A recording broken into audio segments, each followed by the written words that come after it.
ओम शांति। 27 मई 2025 के ईश्वरीय महावाक्य। पहले सुनते हैं मुरली के मुख्य पॉइंट्स।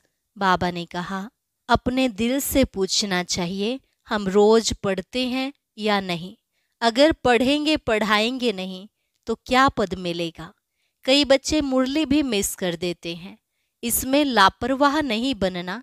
ऐसे देह अभिमानी बहुत हैं जो मुरली की परवाह नहीं करते, वह अपना ही नुकसान करते हैं।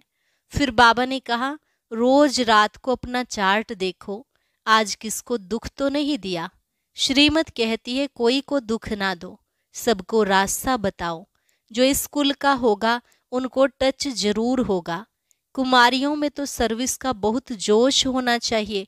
बुद्धि में रहे हम भारत को स्वर्ग बनाकर ही दिखाएंगे। सच्ची कुमारी वह जो 21 कुल का उद्धार करे। लास्ट में बाबा ने कहा, मंजिल बहुत बड़ी है, पुण्य आत्मा बनना है तो एकदम सरेंडर हो जाओ। कहना चाहिए, बाबा यह सब आपका है। बाप अभी डायरेक्ट आया हुआ है। यहाँ तुम जो भी करेंगे उसका रिटर्न पदम गुना मिलेगा। और अब सुनते हैं महावाक्यों को विस्तार से। मुरली का सार। मीठे बच्चे, तुम्हारा मुख अभी स्वर्ग की तरफ है। तुम नरक से किनारा कर स्वर्ग की तरफ जा रहे हो, इसलिए बुद्धि का योग नरक से निकाल दो। प्रश्न, सबसे ऊंची और सूक्ष्म मंजिल कौन सी है, उसे पार कौन कर सकते हैं। उत्तर, तुम बच्चे स्वर्ग की तरफ मुंह करते, माया तुम्हारा मुंह नरक की तरफ फेर देती है, अनेक तूफान लाती है। उन्हीं तूफानों को पार करना यही है सूक्ष्म मंजिल।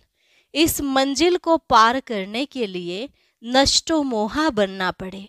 निश्चय और हिम्मत के आधार पर इसे पार कर सकते हो। विकारियों के बीच में रहते निर्विकारी हंस बनना यही है मेहनत। गीत। निर्बल से लड़ाई बलवान की, ये कहानी है दिए और तूफान की। ओम शांति। बच्चे जो सेंसिबल हैं वह अर्थ तो अच्छी रीति समझते हैं। जिनका बुद्धि योग शांति धाम और स्वर्ग तरफ है उन्हों को ही तूफान लगते हैं। बाप तो अभी तुम्हारा मुंह फेरता है। अज्ञान काल में भी पुराने घर से मुंह फिर जाता है, फिर नए घर को याद करते रहते हैं कब तैयार हो। अभी तुम बच्चों को भी ध्यान में है कब हमारे स्वर्ग की स्थापना हो, फिर सुख धाम में आएंगे। इस दुख धाम से तो सबको जाना है। सारी सृष्टि के मनुष्य मात्र को बाप समझाते रहते हैं, बच्चे अभी स्वर्ग के द्वार खुल रहे हैं। अब तुम्हारा बुद्धि योग स्वर्ग तरफ जाना चाहिए। हेवन में जाने वाले को कहा जाता है पवित्र, हेल में जाने वाले को अपवित्र कहा जाता है। गृहस्थ व्यवहार में रहते भी बुद्धि योग हेवन तरफ लगाना है। समझो, बाप का बुद्धि योग हेवन तरफ और बच्चे का हेल तरफ है, तो दोनों एक घर में कैसे रह सकते। हंस और बगुले इकट्ठे रह ना सके, बहुत मुश्किल है। उनका बुद्धि योग है ही 5 विकारों तरफ। वह हेल तरफ जाने वाला, वह हेवन तरफ जाने वाला, दोनों इकट्ठे रह ना सके, बड़ी मंजिल है।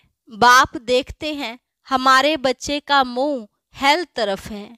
हेल तरफ जाने बिगर रह नहीं सकता, फिर क्या करना चाहिए। जरूर घर में झगड़ा चलेगा। कहेंगे यह भी कोई ज्ञान है, बच्चा शादी न करे। गृहस्थ व्यवहार में रहते तो बहुत है ना। बच्चे का मुख हेल तरफ है, वह चाहते हैं नरक में जाए। बाप कहते नरक तरफ बुद्धि योग न रखो, परंतु बाप का भी कहना मानते नहीं। फिर क्या करना पड़े। इसमें बड़ी नष्टो मोहा स्थिति चाहिए। यह सारा ज्ञान आत्मा में है। बाप की आत्मा कहती है इनको हमने क्रिएट किया है, मेरा कहना नहीं मानते हैं। कोई तो ब्राह्मण भी बने हैं, फिर बुद्धि चली जाती है हेल तरफ, तो वह जैसे एकदम रसातल में चले जाएंगे। बच्चों को समझाया गया है यह है ज्ञान सागर की दरबार। भक्ति मार्ग में इंद्र की दरबार भी गाई जाती है। पुखराज परी, नीलम परी, माणिक परी, बहुत ही नाम रखे हुए हैं, क्योंकि ज्ञान डांस करती है ना। किस्म किस्म की परियां हैं, वह भी पवित्र चाहिए। अगर कोई अपवित्र को ले आए तो दंड पड़ जाएगा। इसमें बहुत ही पावन चाहिए। यह मंजिल बहुत ऊंची है, इसलिए झाड़ जल्दी जल्दी वृद्धि को नहीं पाता है। बाप जो ज्ञान देते हैं उसे कोई जानते नहीं। शास्त्रों में भी यह ज्ञान नहीं है, इसलिए थोड़ा निश्चय हुआ, फिर माया एक ही थप्पड़ से गिरा देती है। तूफान है ना, छोटा सा दीवा, उनको तो तूफान एक ही थपेड़ से गिरा देता है। दूसरों को विकार में गिरते देख खुद भी गिर पड़ते हैं। इसमें तो बड़ी बुद्धि चाहिए समझने की। गाया भी हुआ है, अबलाओं पर अत्याचार हुए। बाप समझाते हैं, बच्चे, काम महाशत्रु है, इससे तो तुम्हें बहुत नफरत आनी चाहिए। बाबा बहुत नफरत दिलाते हैं अभी, आगे यह बात नहीं थी। हेल तो अभी है ना। द्रौपदी ने पुकारा है, यह अभी की ही बात है। कितना अच्छी रीति समझाया जाता है, फिर भी बुद्धि में बैठता नहीं। यह गोले का चित्र बहुत अच्छा है, गेटवे टू हेवन। इस गोले के चित्र से बहुत अच्छी रीति समझ सकेंगे। सीढ़ी से भी इतना नहीं जितना इनसे समझेंगे। दिन प्रतिदिन करेक्शन भी होती जाती है। बाप कहते हैं, आज तुमको बिल्कुल ही नया डायरेक्शन देता हूँ। पहले से थोड़े ही सब डायरेक्शन मिलते हैं। यह कैसी दुनिया है, इसमें कितना दुख है, कितना बच्चों में मोह रहता है। बच्चा मर जाता है तो एकदम दीवाने हो जाते, अथाह दुख है। ऐसे नहीं कि साहूकार है तो सुखी है। अनेक प्रकार की बीमारियां लगी रहती हैं, फिर हॉस्पिटल्स में पड़े रहते हैं, गरीब जनरल वार्ड में पड़े रहते हैं। साहूकार को अलग स्पेशल रूम मिल जाता है, परंतु दुख तो जैसा साहूकार को वैसा गरीब को होता है। सिर्फ उनको जगह अच्छी मिलती है, संभाल अच्छी होती है। अभी तुम बच्चे जानते हो, हमको बाप पढ़ा रहे हैं। बाप ने अनेक बार पढ़ाया है। अपनी दिल से पूछना चाहिए, हम पढ़ते हैं व नहीं, कितनों को पढ़ाते हैं।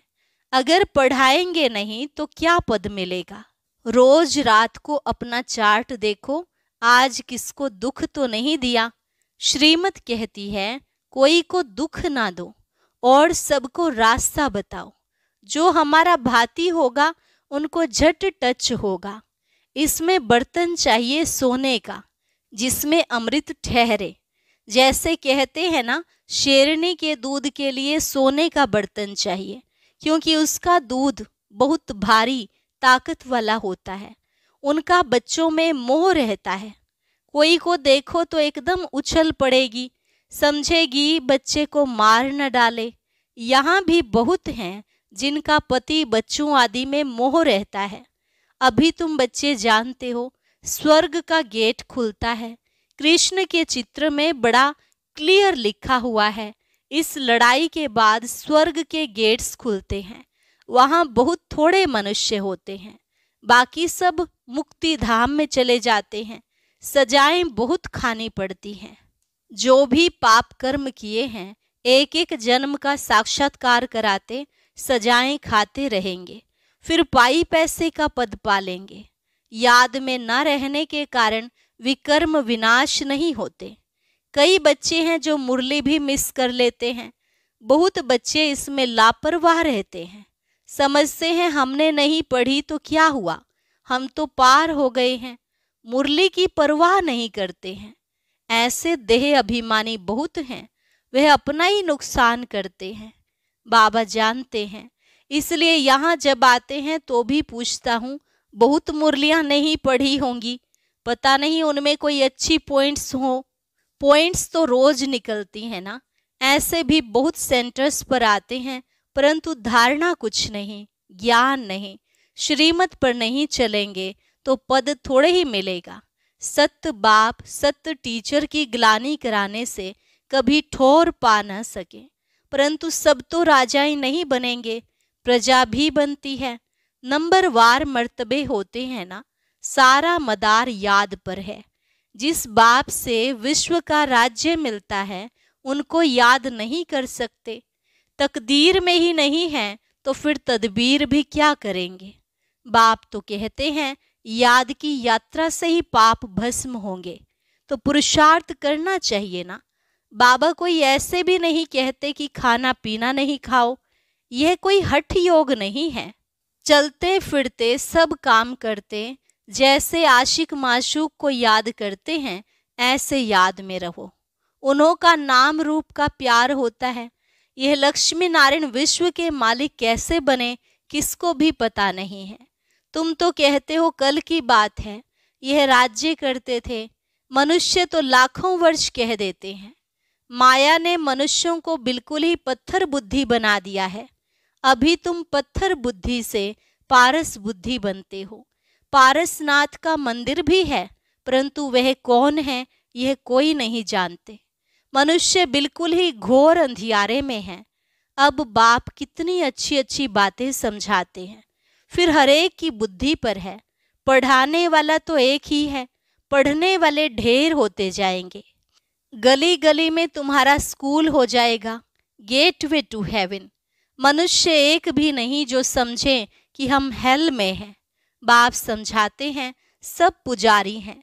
पूज्य होते ही हैं सतयुग में, पुजारी होते हैं कलयुग में। मनुष्य फिर समझते भगवान ही पूज्य, भगवान ही पुजारी बनते हैं। आप ही भगवान हो, आप ही यह सब खेल करते हो। तुम भी भगवान, हम भी भगवान, कुछ भी समझते नहीं है। यह है ही रावण राज्य। तुम क्या थे, अब क्या बनते हो। बच्चों को बड़ा नशा रहना चाहिए। बाप सिर्फ कहते हैं मुझे याद करो तो तुम पुण्य आत्मा बन जाएंगे। बाप बच्चों को पुण्य आत्मा बनने की युक्ति बताते हैं। बच्चे, इस पुरानी दुनिया का अभी अंत है। मैं अभी डायरेक्ट आया हुआ हूँ। यह है पिछाड़ी का दान। एकदम सरेंडर हो जाओ। बाबा, यह सब आपका है। बाप तो देने के लिए ही कराते हैं, इनका कुछ भविष्य बन जाए। मनुष्य ईश्वर अर्थ दान पुण्य करते हैं, वह है इनडायरेक्ट। उनका फल दूसरे जन्म में मिलता है। यह भी ड्रामा में नोंद है। अभी तो मैं हूँ डायरेक्ट। अभी तुम जो करेंगे उनका रिटर्न पदम गुना मिलेगा। सतयुग में तो दान पुण्य आदि की बात नहीं होती। यहाँ कोई के पास पैसे हैं तो बाबा कहेंगे अच्छा तुम जाकर सेंटर खोलो, प्रदर्शनी बनाओ। गरीब हैं तो कहेंगे अच्छा अपने घर में ही सिर्फ बोर्ड लगा दो, गेटवे टू हेवन। स्वर्ग और नर्क है ना, अभी हम नर्कवासी हैं। यह भी कोई समझते नहीं है। अगर स्वर्ग पधारा तो फिर उनको नर्क में क्यों बुलाते हो। स्वर्ग में थोड़े ही कोई कहेगा स्वर्ग पधारा, वह तो है ही स्वर्ग में। पुनर्जन्म स्वर्ग में ही मिलता है, यहाँ पुनर्जन्म नर्क में ही मिलता है। यह बातें भी तुम समझा सकते हो। भगवानुवाच मामेकम याद करो, क्योंकि वही पतित पावन है। मुझे याद करो तो तुम पुजारी से पूज्य बन जाएंगे। भल स्वर्ग में सुखी तो सभी होंगे, परंतु नंबरवार मर्तबे होते हैं। बहुत बड़ी मंजिल है। कुमारियों को तो बहुत सर्विस का जोश आना चाहिए। हम भारत को स्वर्ग बनाकर दिखाएंगे। कुमारी वह जो 21 कुल का उद्धार करे, अर्थात 21 जन्म लिए उद्धार कर सकती है। अच्छा, मीठे मीठे सिकिलधे बच्चों प्रति माता पिता बाप दादा का याद प्यार और गुड मॉर्निंग। रूहानी बाप की रूहानी बच्चों को नमस्ते। रूहानी बच्चों की रूहानी बाप दादा को नमस्ते नमस्ते, गुड मॉर्निंग। शुक्रिया बाबा, शुक्रिया। धारणा के लिए मुख्य सार। पहली पॉइंट, इस पुरानी दुनिया का अंत है। बाप डायरेक्ट आया है तो एकदम सरेंडर हो जाना है। बाबा, यह सब आपका है। इस युक्ति से पुण्य आत्मा बन जाएंगे। दूसरी पॉइंट, मुरली कभी भी मिस नहीं करना है। मुरली में लापरवाह नहीं रहना है। ऐसे नहीं हमने नहीं पढ़ी तो क्या हुआ, हम तो पार हो गए हैं। नहीं, यह देह अभिमान है, मुरली जरूर पढ़नी है। वरदान, स्वयं को मोल्ड कर रियल गोल्ड बन, हर कार्य में सफल होने वाले स्वपरिवर्तक भव।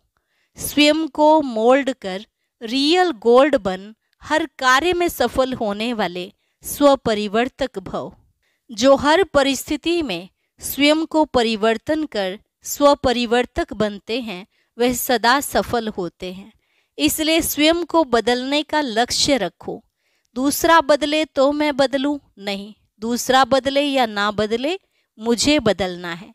हे अर्जुन, मुझे बनना है। सदा परिवर्तन करने में पहले मैं, जो इसमें पहले मैं करता वही पहला नंबर हो जाता, क्योंकि स्वयं को मोल्ड करने वाला ही रियल गोल्ड है। रियल गोल्ड की ही वैल्यू है।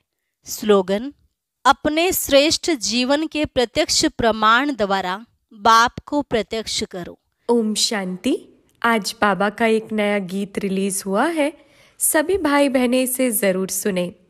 अभी गीत को सुनने के लिए ऊपर दिए गए बॉक्स पर क्लिक करें।